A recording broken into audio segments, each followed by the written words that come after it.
If you're an auditory learner, obviously you love to hear things. You don't need to see them. You don't necessarily need to act them out. You just need to be able to hear them be said by somebody else or yourself even.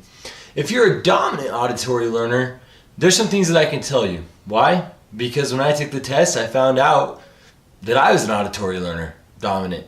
I always thought that maybe I was a physical learner and even thought maybe I was a visual learner. But as I thought about the signs of what I like to do and what really helps me to learn personally, it's obvious that I'm an auditory learner. First of all, I love to hear the teacher speak. I can be that student that sits in the back of the class or the front of the class and just listen, and I can absorb it. In fact, the hardest class I took in college was where the lecturer just spoke. They didn't hand out any notes. There was no visual presentation. She would just stand up and speak for an hour and a half. And then everything was on the test. Everything that was on the test was based off of just what she said in class. And so I became a star student for the first time in my college career, I feel like, because I was able to recall that information easily.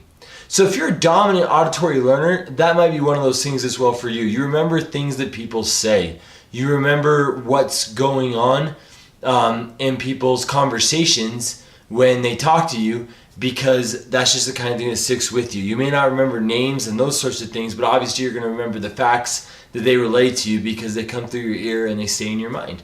If you're a dominant auditory learner and you're a teacher teaching one of these dominant auditory learners, it might be helpful perhaps at times to, instead of giving the student a book to read, maybe giving them an audio book to listen to if you really want that information to be down pat in their mind. You can also, instead of giving them an article to read, have them listen to a current event podcast is another thing you can do.